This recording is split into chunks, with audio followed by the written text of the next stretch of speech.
আজকে চলে এসেছি মিষ্টি খেতে। এখানে মিষ্টি বিলানো হচ্ছে, তাই ফ্রিতে মিষ্টি খেতে চলে এসেছি। তো হ্যালো এভরিওয়ান, কেমন আছেন সবাই? কি অবস্থা? দেখতেই পাচ্ছেন যে কোথায় চলে এসেছি, এত সুন্দর একটি ভবন। আর এই ভবনেই কিন্তু আজকে আমরা দাওয়াত খেতে চলে এসেছি। আর হ্যাঁ, এখানে কি কি খাওয়ানো হচ্ছে এটা জানতে গেলে কিন্তু পুরো ভিডিওটি শুরু থেকে শেষ অবধি দেখতে হবে।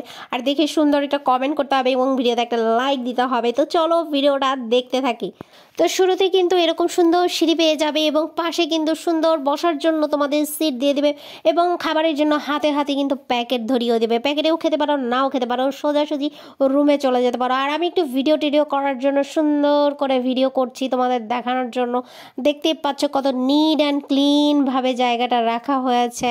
আর বাই দ্য ওয়ে, আমার চ্যানেল কিন্তু ব্লগের চ্যানেল ছিল না, কিছু বোকা ড্যাশ ড্যাশ ড্যাশ আর কিছু বললাম না, তো তাদের কারণে চ্যানেলের একটু খুব খারাপ অবস্থা হয়ে যাচ্ছে। তার কারণে কি আর করবো, চ্যানেলটা বসে থাকবে তার থেকে ব্লগ দিতে থাকি, এটাই বেটার মনে হচ্ছিল। তো ঘুরে ঘুরে এরকম ভাবে দেখছো, কিন্তু কারো হাতেই কিন্তু কোনো খাবার নেই। খাবার থাকবে কিভাবে? এরা যে এত পেটুকের পেটুক, 1 প্যাকেট 2 প্যাকেট 3 প্যাকেট দিলেও এদের আসলে পেট ভরবে না। এরা তো অলরেডি আগেই খেয়ে নিয়েছে। তো গায়ে যার যার খেতে ইচ্ছা করবে ফ্রিতে চলে এসো, খেয়ে যেও।